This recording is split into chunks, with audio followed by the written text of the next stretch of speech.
السلام علیکم ورحمۃ اللہ وبرکاتہ۔ بسم اللہ والحمد للہ والصلاة والسلام علی رسول اللہ وبعد۔ ناظرین کرام، رمضان کا مہینہ ایک مرتبہ پھر ہماری زندگیوں میں آ چکا ہے۔ یوں تو انسان پر اللہ کی بے شمار نعمتیں ہیں، اگر انسان ان نعمتوں کو شمار کرنا شروع کر دے تو وہ کبھی ان نعمتوں کو شمار نہیں کر سکتا۔ یہ رمضان کا مہینہ اللہ کی بہت بڑی نعمت ہے، یہ نیکیوں کا مہینہ ہے، یہ رحمتوں کا مہینہ ہے، یہ برکتوں کا مہینہ ہے۔ یہ وہ مہینہ ہے کہ جس مہینے میں اللہ تعالیٰ نے قرآن مجید کو نازل کیا۔ رسول اکرم صلی اللہ علیہ وسلم نے ارشاد فرمایا، جب رمضان کی پہلی رات آ جاتی ہے تو جہنم کے دروازے بند کر دیے جاتے ہیں، جنت کے دروازے کھول دیے جاتے ہیں، شیطانوں کو جکڑ دیا جاتا ہے، اور ایک فرشتہ ندا لگاتا ہے، یا باغی الخیر اقبل، کہ اے خیر کے طلبگار آگے بڑھ، و یا باغی الشر اقصر، اے برائی کے طلبگار باز آ جا۔ اور اللہ کے کچھ بندوں کو جہنم سے آزاد کیا جاتا ہے، اور یہ عمل ہر رات ہوتا ہے۔ رسول اکرم صلی اللہ علیہ وسلم نے ارشاد فرمایا، من صام رمضان ایمانا واحتسابا غفر له ما تقدم من ذنبه، جو انسان رمضان کے روزے رکھتا ہے ایمان کی حالت میں، اللہ سے اجر و ثواب کی امید رکھتے ہوئے، اس کے پچھلے گناہوں کو معاف کر دیا جاتا ہے۔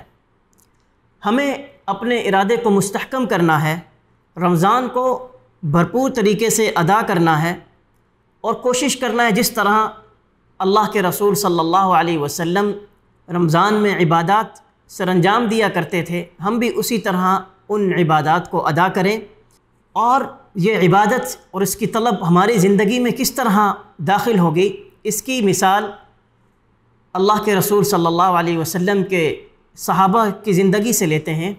ایک مرتبہ اللہ کے رسول صلی اللہ علیہ وسلم نے ارشاد فرمایا کہ میری امت کے 70,000 لوگ جنت میں بغیر حساب اور کتاب کے داخل ہوں گے۔ اسی مجلس میں حضرت عکاشہ بن محصن رضی اللہ عنہ موجود تھے۔ وہ کھڑے ہوئے اور انہوں نے کہا، اللہ کے رسول صلی اللہ علیہ وسلم، آپ دعا کریں کہ اللہ تعالیٰ مجھے ان لوگوں میں سے بنا دے۔ آپ صلی اللہ علیہ وسلم نے ارشاد فرمایا، عکاشہ آپ ان لوگوں میں سے ہوں۔